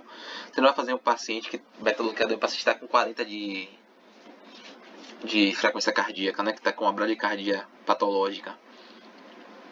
E também é contraindicado em sinais de choque, né? Então, quais são os sinais de choque? Então, você vai evitar em pacientes com acima de 75 anos e também quais são aquela conduta inicial de choque. Às vezes você nem observa, né, no exame físico sinais de hipoperfusão, mas assim, o paciente que está com hipotensão e taquicárdico é o início de choque, irmão, certo? Até que se prove o contrário, é o início de choque. Então, você vai evitar também esses casos, certo? Essas são as contraindicações do beta-bloqueador. A morfina, você só vai utilizar se a dor for refratária, né, na dose de 2 a 4 mg intravenoso. Oxigênio. Utilizar ou não utilizar a morfina? Irmão, é o seguinte, você fez o nitrato. Você fez o nitrato. Não melhorou a dor. O paciente também não pode ficar com dor, porque a dor piora a descarga adrenérgica. A gente quer um paciente com uma maior demanda metabólica por causa de descarga adrenérgica, a gente não quer. Então, se a dor for refratária, utilizou nitrato, beta-bloqueador, né, em situações que você pode utilizar, e o paciente ainda está com dor, realiza a morfina se a dor for refratária. Oxigênio só se necessário, né, no caso de saturação SpO2 abaixo de 90, nós já vimos porque nós temos que evitar a hiperóxia, não me façam repetir isso, mas só se lembra de uma coisa, né, da hiperóxia, ela causa vasoconstrição coronariana, por isso você evita fazer hiperóxia, certo? E na meta, né, de 90, no máximo de 90, SpO2 de 90, a gente não tolera, a gente não pode de jeito nenhum afetar muito oxigênio para os pacientes. E benzodiazepínicos também pode ser uma possibilidade de você tratar a ansiólise do paciente. O paciente está morrendo de dor, com descarga adrenérgica, com medo de morrer, e você não vai tratar a ansiólise do paciente, você tem que tratar, certo? Tratamento adjuvante, agora vocês já sabem tudo já, né? Qual é o tratamento adjuvante? Dupla antiagregação plaquetária, anticoagulação plena, terapia anti-isquêmica. E aí chega no tratamento do IAM, né? O famoso Monabit. Morfina, você tem que saber. Agora você já vai sozinho aí já. Quais são as indicações e contraindicações? Oxigênio, indicações, contraindicações e meta. Nitrato, indicações, contraindicações. Aspirina, indicações, contraindicações. Beta-bloqueador, indicações e contraindicações. Clopidogrel, heparina. E ainda podendo utilizar outras medicações que ainda melhoram o desfecho, né, e evitam novos episódios, que são estatinas. A estatina tem que ser utilizada, né? Lembrando que a estatina é inibidor do HMG com a redutase, que atua no fígado, né? Dosagem altíssima e da mais potente que tem, se eu não me engano, a atorvastatina. Esqueça assim, vastatina, tem que ser potente, papai. Chegar voando. Estatina de alta dosagem, de alta potência. E ECA. Tem a questão, né, da proteção cardiovascular, proteção renal. E também do controle pressórico. Se você tiver contraindicação de ECA, né, paciente com tosse crônica, outra situação, você pode utilizar o BRA, né? Você só não pode utilizar ECA e BRA junto, né, pelo risco de distúrbios hidroeletrolíticos, você vai espoliar demais o potássio. Quer dizer, você pode, né, gerar uma hipercalemia, né, por conta do que você não vai ter mais ação da aldosterona, porque você inibe a área a via da aldosterona.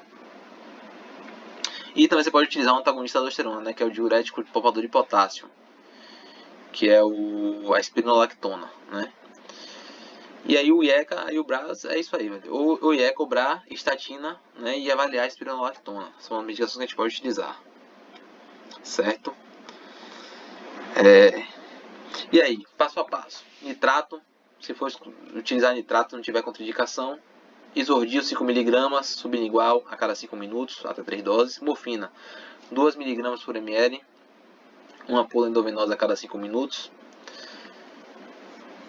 Oxigênio, só afetamos o oxigênio em caso de saturação parcial de oxigênio menor que 90.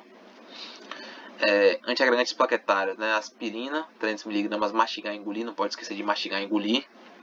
Clopidogrel, 4 comprimidos de 75mg, 300mg a dose de ataque.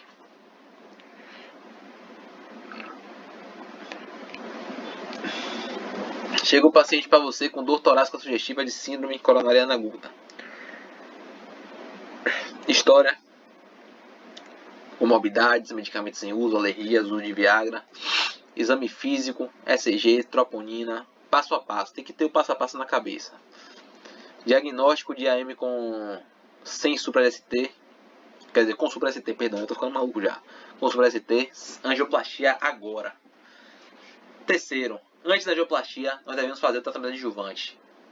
O tratamento adjuvante consiste em quê? Dupla antiagregação, anticoagulação, terapia anti-isquêmica. Avaliar indicações e contraindicações, saber a dose. Oxigênio se necessário, evitar hiperóxia. Dupla antiagregação, aspirina inibidor de ADP, né? Heparina. Não, heparina já é anticoagulante. Inibidor de ADP é clopidogrel, ticagrelor ou prasugrel. Anticoagulação plena. Heparina não fracionada, heparina de baixa peso molecular. Avaliar indicações e contraindicações é a melhor forma de usar. Terapia anti-isquêmica, beta-bloqueador, nitrato. Em caso de dor refratária, morfina de 2 a 4mg intravenoso. E AM com supra de ST. Angioplastia sempre que possível. Quais são os critérios de angioplastia? Porta-balão até 90 minutos. Em caso de transferência, porta-balão de até 120 minutos. Você já sabe já a definição de porta-balão. Em caso de choque cardiogênico e contraindicação à trombólise, não precisa de porta-balão, vai para angioplastia. Paciente de choque cardiogênico e contraindicação de trombólise, você vai para angioplastia independente do tempo de porta-balão. Realização da trombólise, né? É exclusiva de infarto com supra, só faz trombólise que tem infarto com supra. Priorizar sempre a angioplastia, mas se não for possível, fazer a trombólise, né? E só infarto com supra. E aí você tem que garantir o tempo de porta-agulha de até 30 minutos. Você já sabe o que é o tempo de porta-agulha. Se indisponível a angioplastia a tempo, né? E observação, né? Um detalhe. Se o paciente só tiver com angina, chega para você com 12 horas, nós só realizamos o tratamento conservador. Tratamento de síndrome coronariana aguda sem super-ST. Anamnese, exame físico, ECG e troponina. Aí vai para o tratamento adjuvante, né? E aí, você fez o tratamento adjuvante, fez a abordagem inicial, né? que eu já falei, já rebate aqui 1000 vezes. Tratamento adjuvante, que é antiagregação, anticoagulação, terapia antisquêmica, e aí você vai estratificar o risco desse paciente. Se for um risco muito alto, né, que através dos critérios clínicos não utiliza nenhum score prognóstico, esse paciente vai para angioplastia imediata. Se for risco alto, esse paciente pode fazer angioplastia em até 24 horas. Se for risco intermediário, esse paciente vai para angioplastia em até 72 horas. E aí, angioplastia em até 24 horas, nós podemos deixar para administrar o inibidor da ADP na sala de hemodinâmica. Já se a angioplastia é maior que 72 horas, faz logo no início, certo? E aqui foram as referências para essa aula de hoje, né? Só para vocês terem noção, né? Tem muitas coisas que às vezes nem tem no livro. Só para vocês terem noção, vou contar um pouco aqui para vocês. Essa aula eu tive em fevereiro, no primeiro rodízio de emergência. Depois teve de novo em cardio, no segundo rodízio, que foi em março.